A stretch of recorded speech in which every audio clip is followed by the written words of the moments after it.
अयोध्या के राजा दशरथ जी की 3 पत्नियां और उनके 4 पुत्र राम, लक्ष्मण, भरत और शत्रुघ्न के बारे में सभी जानते हैं।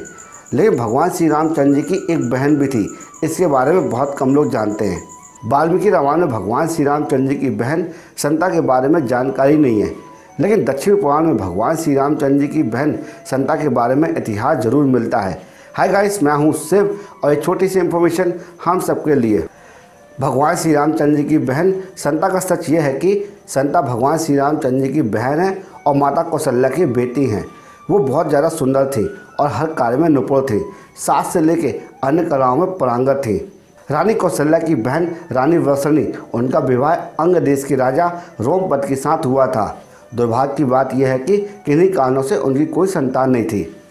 एक दिन रानी वर्षणी और राजा रोमपद कौशल्या से मिलने अयोध्या आए। जब सभी बैठ के एक साथ भोजन कर रहे थे तो वर्षणी ने संता की कार्य कुशलता एवं शालीनता को देखा तो मोहित हो गई और उन्होंने अपनी इच्छा प्रकट की। वर्षणी ने कहा कि वैसे तो मेरी कोई संतान नहीं है, लेकिन मेरी इच्छा है कि संता की तरह मेरी भी एक पुत्री हो। वर्षणी की इस बात को सुनकर राजा दशरथ ने संता को गोद देने का वचन दे दिया। इस प्रकार राजकुमारी संता अंग देश के राजा रोमपद की पुत्री बन जाती है। एक दिन राजा रोमपद किसी काम में इतना खोए हुए रहते हैं कि उनकी चौखट पर आए ब्राह्मण की आवाज़ उन्हें सुनाई नहीं देती है। फलस्वरूप ब्राह्मण को खाली हाथ वापस लौटना पड़ता है। देवराज इंद्र को राजा रोमपद द्वारा किए गए ब्राह्मण का यह अपमान जरा भी रास नहीं आता। वह अंग देश में वर्षा न करने का निश्चित कर लेते हैं। ऐसे में बिना वर्षा के अंग देश सूखा पड़ जाता है। इस वजह से अकाल की स्थिति पैदा हो जाती है। इस समस्या से उभरने के लिए राजा रोमपद ऋषि श्यांग के पास जाते हैं और उनसे इस समस्या का उपाय पूछते हैं। ऋषि राजा को यज्ञ कराने की सलाह देते हैं, जिससे कि रूठे हुए इंद्र को मनाया जा सकता है। राजा रोमपद बिल्कुल ऐसा ही करते हैं। यज्ञ होने के बाद अंग देश में वर्षा होती है और आई हुई समस्या का अंत होता है। सांग ऋषि से प्रसन्न होकर राजा रोमपद अपनी पुत्री संता का विवाह उनसे करा देते हैं। संता के बाद राजा दशरथ की कोई और संतान नहीं थी। राजा दशरथ बहुत ज़्यादा चिंतित रहने लगे। इसी कारण से वह ऋषि सांग के पास जाते हैं।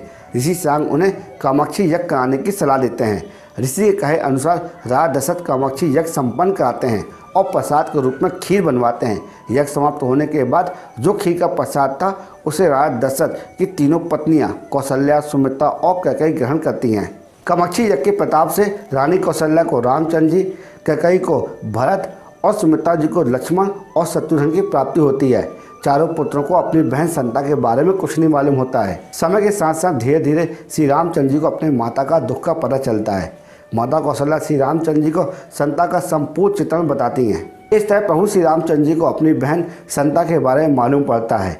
कुछ समय बीत जाने के बाद प्रभु श्री रामचंद्र जी संता के यहाँ जाते हैं और संता को अयोध्या लेके आते हैं अपनी माँ कौशल्या से मिलवाने के लिए। संता अपनी माँ कौशल्या से मिलकर बहुत ज़्यादा खुश होती है।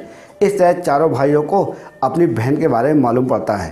दोस्तों, आपको भगवान श्री रामचंद्र जी की बहन संता के बारे में जानकर कैसा लगा, कमेंट बॉक्स में हमें ज़रूर बताइएगा।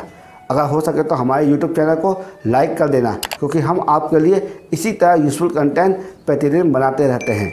जय श्री राम।